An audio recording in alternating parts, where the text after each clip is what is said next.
My son told the judge he wanted to live with his dad because I was never around. I showed them 312 pages documenting his dad's missed visits over 6 years. The judge revoked his custody and hit him with $92,000 back support. The moment my 12-year-old son looked at the judge and said I was never really there for him, I felt something inside me turn to stone. We were in courtroom 4B of the Fairfax County Family Court. The walls painted that particular shade of institutional beige that makes everything feel hopeless. And my son, my Ethan, the boy I had carried for 9 months and raised through colic and nightmares and first days of school, was telling a room full of strangers that he wanted to live with his father. His father, Grant Hollister, sat at the opposite table in a suit that cost more than my monthly mortgage payment, his face arranged in an expression of humble concern, like he was just as surprised as everyone else by this devastating testimony. My lawyer, Beverly Thornton, reached over and squeezed my wrist under the table. Her grip said what her mouth couldn't. Don't react. Don't cry. Don't show them anything they can use against you. So I sat perfectly still while my child described a version of our life together that I didn't recognize. A fiction so complete and so carefully constructed that I almost wondered if I had somehow lived a different reality than the one I remembered. But I hadn't. And I had proof. I'd been a mother for 12 years, 4 months, and 16 days when that custody hearing happened. I'd also been divorced for 6 of those years, co-parenting with a man who had perfected the art of being present on paper and absent in practice. Grant and I met in graduate school at Georgetown, 2 ambitious 20-somethings who thought we were building something permanent. He was getting his MBA while I finished my master's in public health. He was charming, driven, the kind of man who made you feel like the center of the universe when he focused on you. We got married 6 months after graduation, bought a townhouse in Arlington, and had Ethan 2 years later.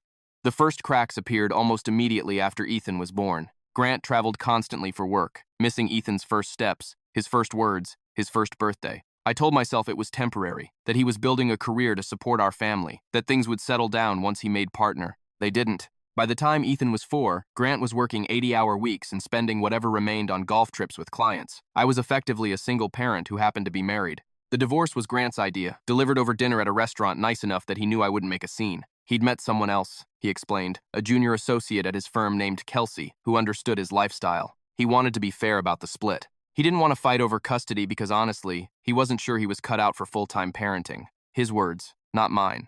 I remember sitting across from him, watching his mouth move, thinking about how this man had once promised to love me forever and was now calculating the tax implications of our divorce while the breadbasket sat untouched between us. We agreed to joint legal custody with me as the primary residential parent. Grant would have Ethan every other weekend and 1 evening per week. Child support was generous because Grant made $340,000 a year as a management consultant, and he wanted the divorce finalized quickly so he could move on with Kelsey. I signed the papers 3 months later. I thought the hard part was over. The first missed visitation happened 2 weeks after the divorce was finalized. Grant was supposed to pick up Ethan at 6 p.m. on Friday for their weekend together. At 5:45, he texted to say something had come up at work and he'd need to reschedule. Ethan had been sitting by the front door with his backpack packed since 4:30, practically vibrating with excitement about seeing his dad. I watched his face crumple when I told him the news. He didn't cry, not exactly, just went very quiet and asked if he could watch TV in his room.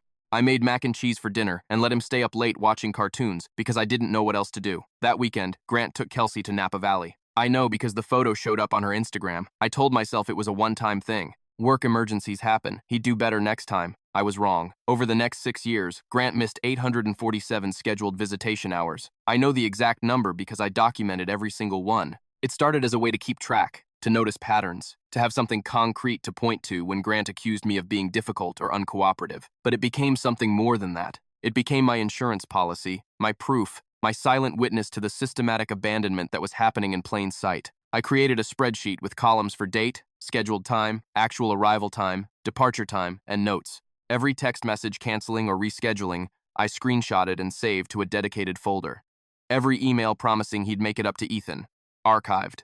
Every excuse documented. By the time that custody hearing rolled around, I had 312 pages of evidence showing that Grant Hollister, devoted father and concerned co-parent, had actually been present for less than 40% of his court-ordered visitation time. The pattern became predictable. Grant would confirm plans with Ethan directly, building up excitement and anticipation, then cancel at the last minute with an excuse that was always just plausible enough to avoid outright confrontation. Work crisis, flight delay, client emergency, stomach bug, car trouble. The excuses rotated through a familiar cycle, each one delivered with apologetic sincerity and promises to make it up next time. Next time rarely came. Meanwhile, Ethan would sit by the window, waiting for a father who wasn't coming, and I would watch helplessly as his disappointment slowly calcified into something harder and more complicated. By age 9, he'd stopped asking if his dad was definitely coming. By 10, he'd stopped packing his bag until Grant actually showed up at the door. By 11, something shifted. He started defending his father to me. The parental alienation happened so gradually that I almost didn't recognize it for what it was. Grant's strategy was subtle, the kind of manipulation that's nearly impossible to prove in court.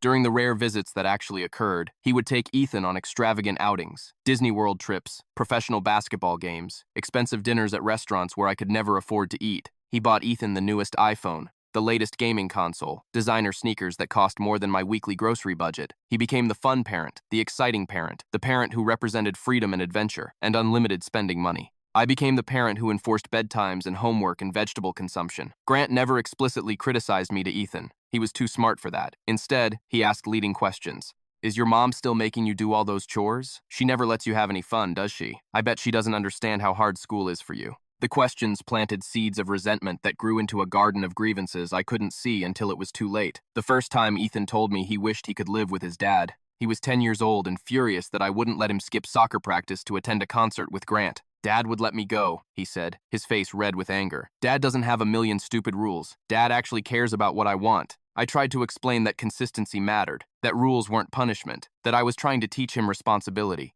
But how do you compete with a parent who only shows up for the fun parts? How do you explain to a child that the person who cancels 80% of their visits loves them less than the person who shows up every single day to do the hard, unglamorous work of parenting? You can't. You just document everything and hope that someday the truth will matter. The custody modification petition arrived on a Thursday afternoon in March, delivered by certified mail to my front door. Grant was requesting primary residential custody of Ethan, citing concerns about my emotional availability and rigid parenting style. The petition included a declaration from Grant describing himself as an engaged, devoted father who had been systematically excluded from his son's life by an uncooperative ex-wife. It included a statement from Ethan, clearly coached, expressing his desire to live with his dad because his mom was always stressed and never had time for him. My hands were shaking so badly, I could barely read the words. I called Beverly Thornton, my divorce attorney, within the hour. She told me to come to her office immediately. When I arrived, she looked at the petition and then looked at me with an expression I couldn't quite read. This is going to be a fight, she said. You need to understand that going in. Grant has resources. He has a narrative. And he has a 12-year-old boy who apparently wants to live with him. Beverly Thornton had been practicing family law for 23 years, the last 15 specializing in high-conflict custody cases. She was sharp, pragmatic, and completely uninterested in sugarcoating reality. She explained that in Virginia, once a child reaches 12, their preference carries significant weight with the court.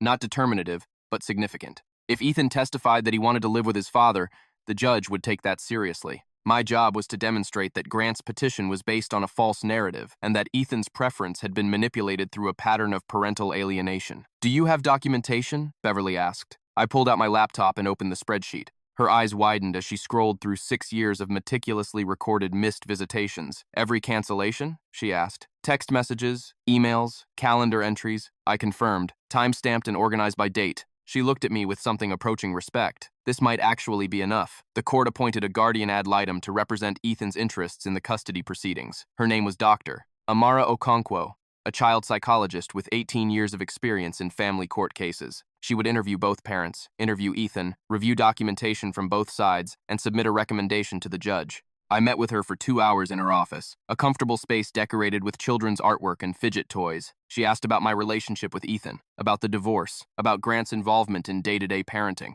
She asked why I thought Ethan wanted to live with his father. I told her about the pattern of missed visitations, the extravagant gifts, the subtle questions that undermined my authority. I showed her my documentation. She made notes and asked follow-up questions and promised to review everything carefully. When I left her office, I felt something I hadn't felt in months. Hope. Grant's interview with Dr. Okonkwo went very differently. I know because she referenced it in her preliminary report, which was shared with both parties 3 weeks before the hearing. Grant had presented himself as a reformed father who regretted his earlier absence and was now committed to being present for his son. He acknowledged missing some visitations due to work demands, but claimed those days were behind him. He described me as controlling, inflexible, and unwilling to facilitate his relationship with Ethan. He suggested that I had poisoned Ethan against him for years, and that Ethan's current desire to live with him represented the boy's authentic feelings finally breaking through maternal manipulation.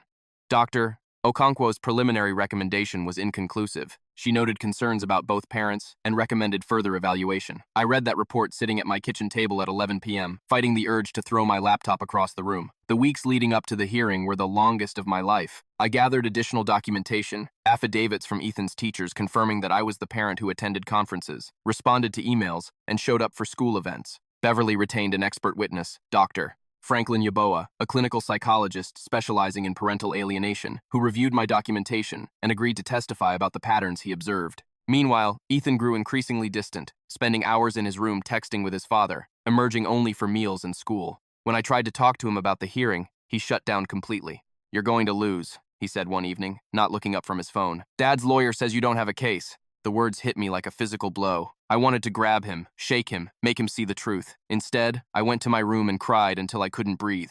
The hearing was scheduled for a Friday in late May, 5 days before Ethan's school let out for summer. I arrived at the courthouse at 8:30 a.m. With Beverly, my documentation organized in 3 identical binders, one for us, one for Grant's team, and one for the judge. Grant arrived with his attorney, a man named Theodore Ashworth, from one of the most expensive family law firms in Northern Virginia. Grant was wearing a charcoal suit and a tie that probably cost more than my entire outfit. He didn't look at me as we took our seats at opposite tables. The courtroom was smaller than I expected, more intimate. Judge Patricia Brennan presided, a woman in her early 60s with silver hair and reading glasses perched on her nose. She had a reputation for being thorough and unimpressed by theatrics. I didn't know yet whether that would work in my favor. The hearing began with opening statements. Theodore Ashworth painted a picture of a devoted father who had been systematically excluded from his son's life by a bitter ex-wife. He described Grant's transformation from workaholic to present parent, his desire to build a meaningful relationship with Ethan, and his concern that my rigid parenting style was damaging the boy's emotional development. Beverly countered with our narrative.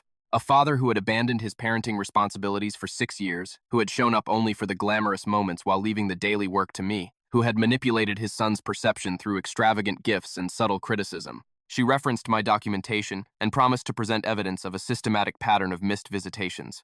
Judge Brennan listened without expression, taking occasional notes. The real battle was about to begin. Grant testified first, and I have to admit, he was compelling. He spoke eloquently about his regrets, his growth, his commitment to being the father Ethan deserved. He acknowledged missing visitations in the early years of the divorce, but claimed he had significantly improved his attendance over the past 2 years. He described his relationship with Ethan as close and trusting, a bond that had only deepened as the boy entered his teenage years. He expressed concern about my stress levels, my inflexibility, my tendency to prioritize rules over relationship.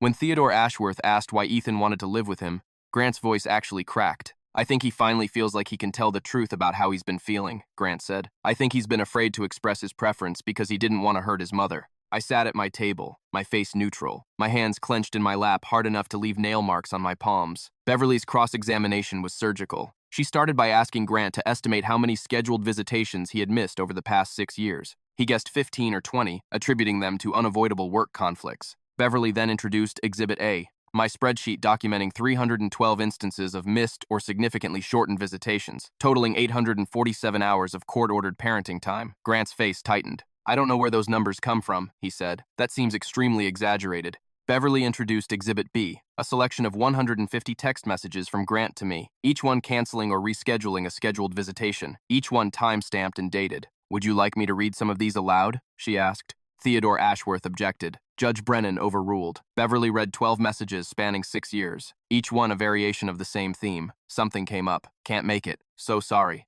We'll make it up to Ethan next time." By the time she finished, Grant's charm had begun to crack. The testimony from Dr. Franklin Yaboa was devastating. He had reviewed my documentation, interviewed me, and analyzed the pattern of Grant's behavior over 6 years. His conclusion was unequivocal. The evidence suggested a classic parental alienation dynamic where one parent undermines the child's relationship with the other through a combination of manipulation, gift-giving, and subtle criticism. "What we see here is a father who was largely absent during the formative years," Dr. Yaboa explained to the court. "During the periods of contact, he positioned himself as the permissive, exciting parent while allowing the mother to handle the discipline and daily responsibilities. This creates a distorted perception in the child's mind where the absent parent is idealized and the present parent is resented." Theodore Ashworth tried to challenge his credentials and methodology, but Dr. Yaboa had testified in over 200 custody cases and wasn't easily rattled. His testimony took 2 hours and left Grant looking considerably less sympathetic. Then came the moment I'd been dreading. Ethan was called to testify.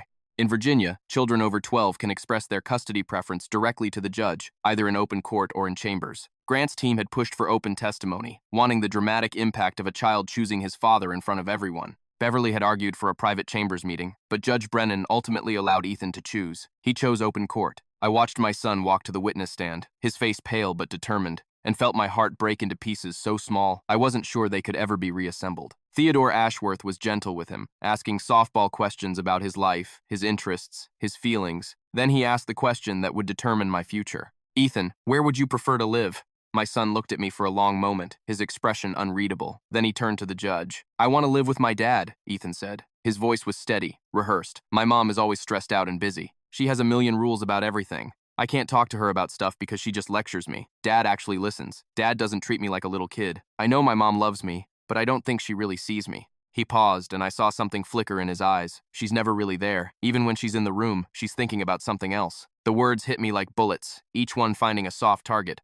I thought about all the nights I'd stayed up helping him with homework, all the soccer games I'd attended alone because Grant was traveling, all the doctor's appointments, the school pickups, the bedtime stories, the 3 a.m. comfort when he had nightmares, never really there. I had been there every single day, and somehow I had become invisible. Beverly's cross-examination of Ethan was gentle but pointed. She asked about specific visitations with his father, whether he remembered times when his dad had canceled plans. Ethan's answers were vague, deflecting. She asked about the gifts Grant had given him, the trips they'd taken, and how often those happened compared to everyday activities like homework, help, or cooking dinner together. Ethan seemed to struggle with these questions, his rehearsed narrative bumping up against concrete details he couldn't remember. Then Beverly asked a question that changed everything. "Ethan, over the past 6 years, how many times do you think your father actually showed up for his scheduled visitations?" Ethan thought for a moment. "I don't know. Most of them, I guess." Beverly introduced Exhibit C, a chart showing Grant's actual attendance rate for scheduled visitations, 38%.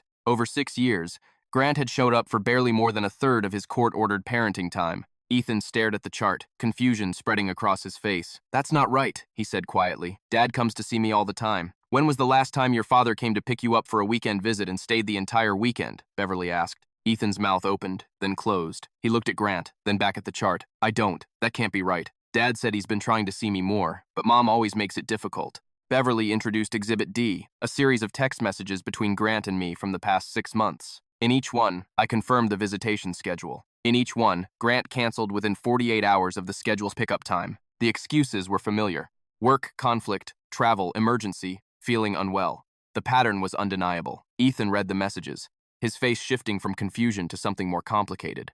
"Dad said those were times when you changed the schedule," he said, but his voice had lost its certainty. "He said you were making it hard for him to see me." The courtroom fell silent. Judge Brennan was studying the exhibits with an intensity that made me hold my breath. Grant sat at his table, his charm finally failing him, his face a mask of barely controlled panic. Theodore Ashworth was furiously writing notes, trying to salvage a case that was collapsing in real time. And Ethan, my son, my beautiful, manipulated son, was staring at his father with an expression I had never seen before. It was the look of someone realizing they had been lied to.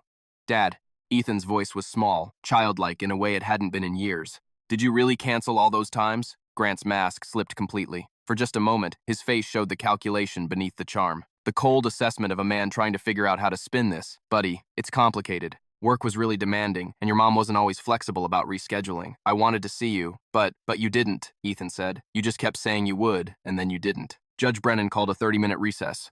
I sat in the hallway outside the courtroom, my hands shaking, my mind racing through everything that had just happened. Beverly sat next to me, reviewing her notes. "That was a turning point," she said quietly. The judge saw Ethan's reaction to those exhibits. "That's going to matter." I nodded, unable to speak. Across the hallway, I could see Grant talking urgently with Theodore Ashworth, his gestures sharp and frustrated. At some point, Ethan emerged from the courtroom and walked past his father without looking at him. He stopped in front of me, his face tear-streaked, his shoulders hunched. "Is it true?" he asked. "Did he really miss all those times?" I wanted to hug him, to protect him, to tell him it didn't matter. Instead, I told him the truth. "Yes, sweetheart, it's true. I have records of every time he canceled, every text message, every email. I didn't want you to know because I didn't want you to feel rejected, but I also couldn't let you believe something that wasn't real." When the hearing resumed, Judge Brennan asked to meet with Ethan in chambers privately.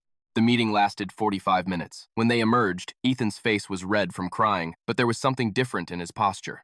He walked past Grant's table without a glance and came to sit behind me in the gallery rather than returning to the witness stand. Grant watched him with an expression that was equal parts confusion and anger. Judge Brennan returned to her bench and announced that she would be issuing her ruling immediately rather than taking the case under advisement. My heart stopped.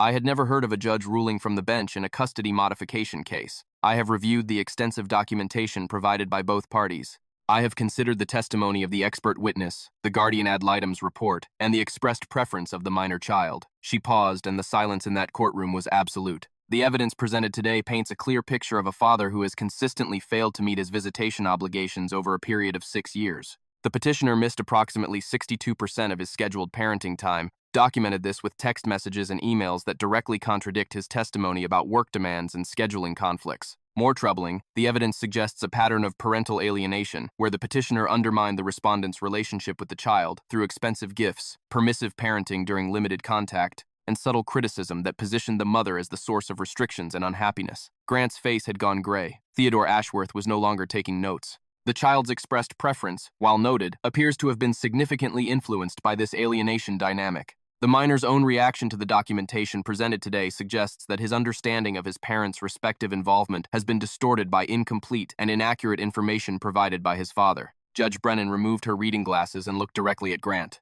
"Mr. Hollister, you have presented yourself to this court as a reformed and devoted father seeking greater involvement in your son's life. The evidence tells a different story. You are not seeking involvement.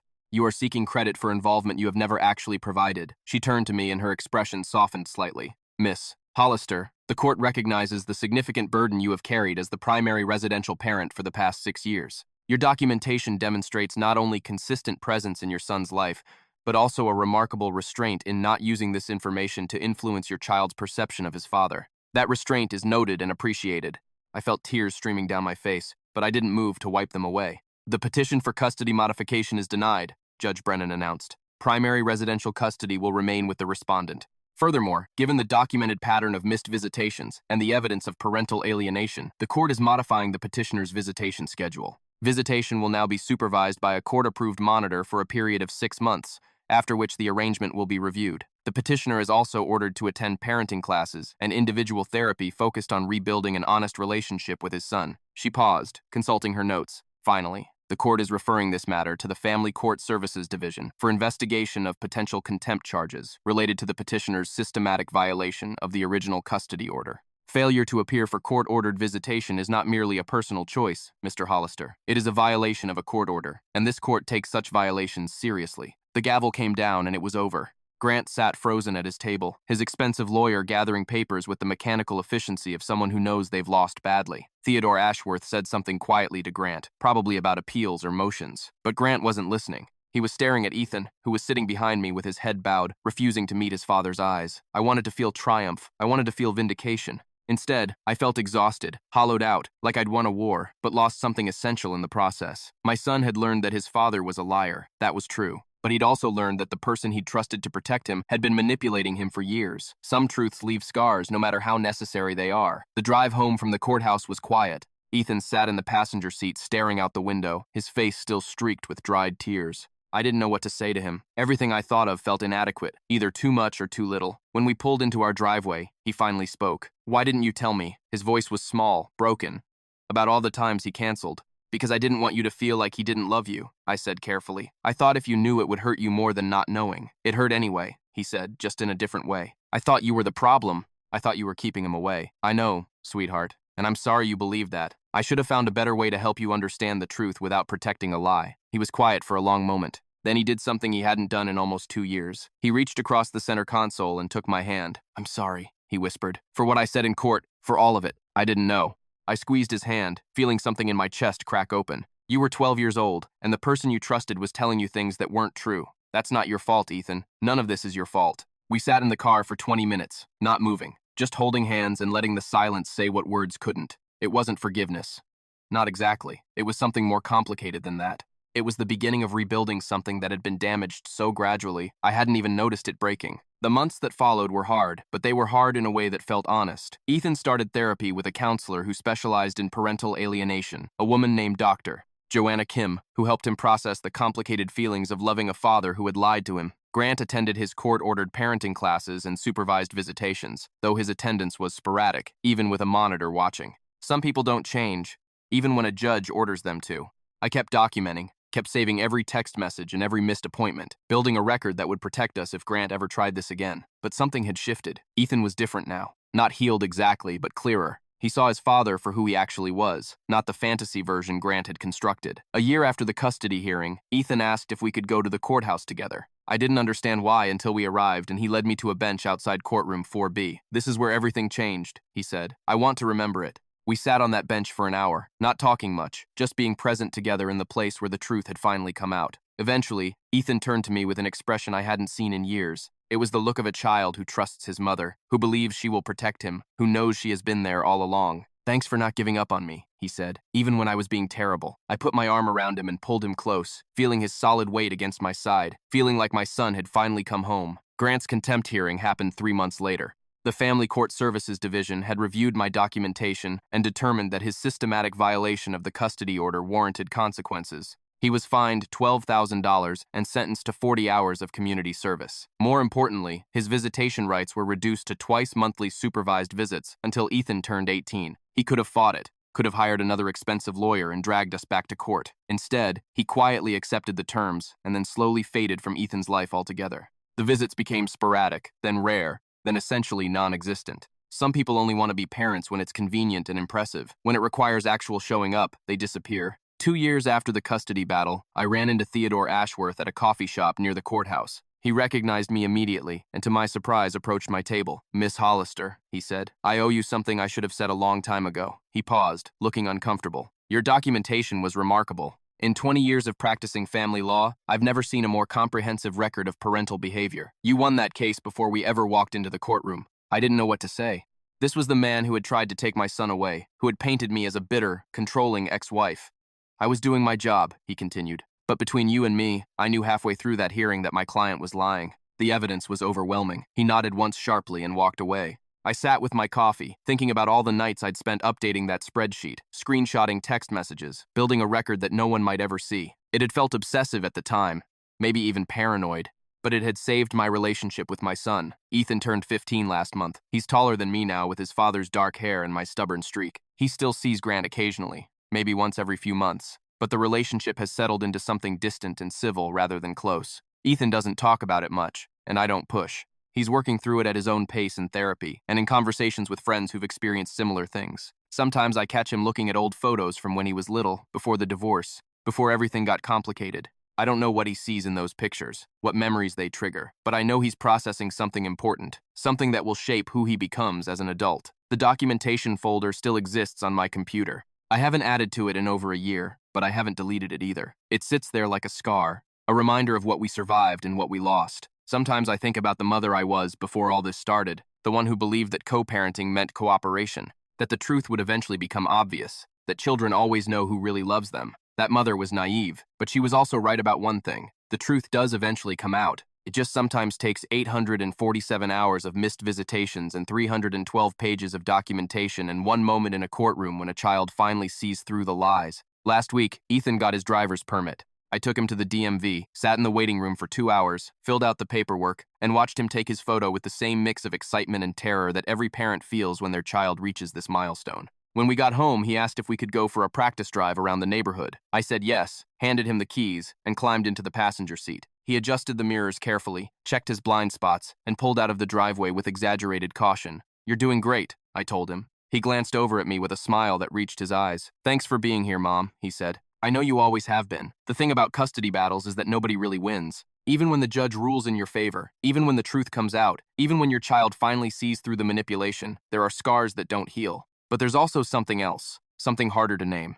There's the knowledge that you showed up every single day, even when it wasn't glamorous or exciting or appreciated. There's the quiet satisfaction of knowing that your presence was so consistent, so reliable that it became invisible until it was almost taken away. Grant told our son that I was never really there. The evidence proved otherwise, but the real proof wasn't in a spreadsheet or a text message or a courtroom exhibit. The real proof was in the 15-year-old boy who finally understood what being there actually means.